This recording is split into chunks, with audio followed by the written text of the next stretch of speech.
नमस्कार आपण शुणुंट रितम ब्रॉडकास्ट भारत भारती। यह ब्रॉडकास्ट रे भारतर महान व्यक्तित्व असाधारण व्यक्तित्व विषय आमे आपनको जणाइबु।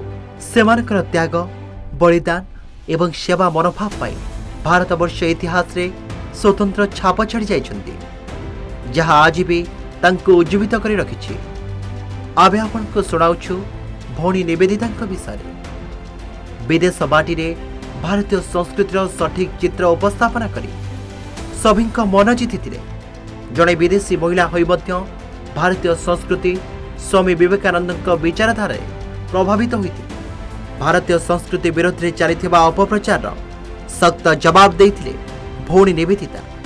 1895 मसीहा आयरिश झील मार्गरेट नोबेल लंडन में बंधु घर को आसी था। बंधु घरे से भेटती जड़े भारतीय युव सन्यासी सन्यासी जन को भेटा पर मार्गरेट अभिज्ञता प्रकाश करती आ लेखती एक अलौकिक व्यक्ति गेरुआ पोषक पिंधा सह ध्यान मुद्रा रही किसी संस्कृतर मंत्र जपुले, जहां शुणा क्षणी उपस्थित व्यक्ति विस्मित हो जाते। तेबे से चमत्कारी व्यक्ति जनक थिले स्वामी विवेकानंद। से समय स्वामी विवेकानंद लंडन में रहते, किंतु यह पूर्वर स्वामी अमेरिकार चिकागो तांकर ऐतिहासिक कार्यकलाप जो विश्वव्यापी ख्याति अर्जन करते। फल मार्गरेट तांकर चिंताधारा द्वारा बहुल मात्रा प्रभावित होते। स्वामीजी व्यक्तित्व एवं ज्ञान द्वारा प्रभावित हो भारतर सेवा करने को प्रेरणा पाइथिबा कहिथिले से। तेबे आसंतु जानिबा मार्गरेट विषय। मार्गरेट नोबेल अक्टोबर 28, 1867 आयरलैंड रे जन्मग्रहण करते। मार्गरेट 10 वर्ष बयस पिता को हर आर्थिक संकट दे गति करते, किंतु आर्थिक संकट तांको शिक्षा ग्रहण करिबार दृढ़ इच्छा शक्ति आगे बाट ओगाड़ी पारि नथिला। से आर्थिक अनटन भितरे तांको शिक्षा समाप्त करने सह अन्य मानक शिक्षादान करते। आउ ठीक यही समय मार्गरेट साक्षात होइथिला स्वामी विवेकानंद सह, जो साक्षात मार्गरेट जीवनर गतिपथ को बदलाई देथिला। आउ यहा परे से भारत आसिबा को स्थिर करथिले। 28 फेब्रुआरी 1898 कोलकाता रे पहुंचीथिले मार्गरेट। सेठारे स्वामी विवेकानंद तांको स्वागत करथिले। मार्गरेट तांकर सरल प्रकृति, उदार हृदय एवं सेवा मनोभाव तांको अधिक लोकप्रिय करि पारिथिला। तांकर एभली स्वभाव लागि से लोकंकर अति प्रिय होइथिले। मार्गरेट 25 मार्च 1898 सन्यासी व्रत को धारण करथिले। यहाँ पर स्वामी विवेकानंद तांको निवेदिता नारे नामित करथिले, जार अर्थ उत्सर्गीकृत। निवेदिता सन्यासी व्रत ग्रहण पर पाश्चात्य संस्कृति को त्याग करी भारतीय संस्कृति को सहृदय ग्रहण करथिले। यहाँ पर मार्गरेट समग्र भारत भ्रमण करने सह देश विषय अनेक अजना कथा जानिबा को पाइथिले। मे 1898 विवेकानंद सह हिमालय भ्रमण करिबार सुजोग पाइथिले।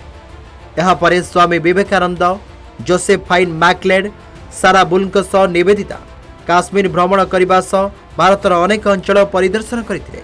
फल पवित्र भारत भूमिर इतिहास और संस्कृति विषय जानिबा को सुजोग पाइथिले। एही समय महिला शिक्षा को प्रोत्साहित करने लगी निवेदिता कलिकतार एक बालिका विद्यालय आरंभ करथिले।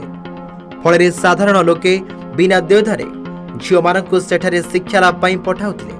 निवेदिता उत्सर्गीकृत सेवा लोकों हृदय एक स्वतंत्र स्थान सृष्टि करिछि।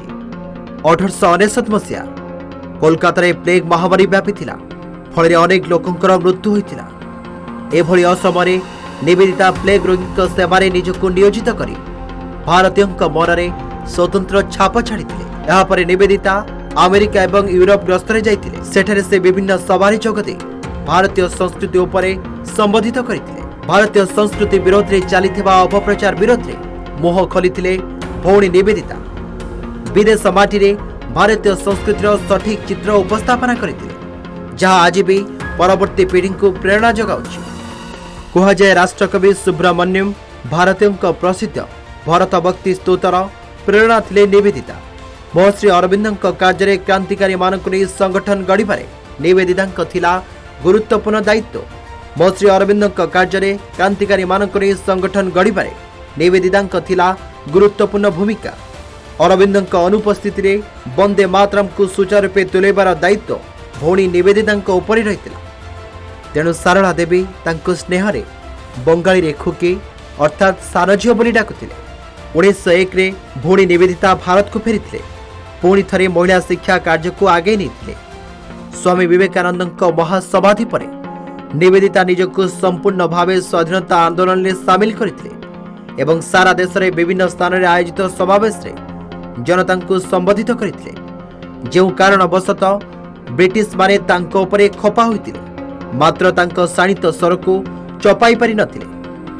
निवेदिता भारत सपक्ष स्वर को दबाइबारे विफल होइतिले ब्रिटिश माने। शिक्षादान सह समाज सेवा स्वाधीनता संग्राम लगी संकल्पबद्ध थिले निवेदिता। प्राचीन हिंदू आदर्श को लोकों पाखरे पहुंचवाको अनेक उपादेय पुस्तक रचना करथिले। निजर ओजस्वी भाषण माध्यम हिंदू धर्मर विस्तार पाई प्रयास जारी रखिथिले। भौणी निवेदिता गुरु स्वामी विवेकानंद आशा आकांक्षा को पूरण करिबारे सिद्धहस्त। एही महान नायिका 3 अक्टोबर 1911 मसीह दार्जिलिंग रे शेष निश्वास त्याग करथिले।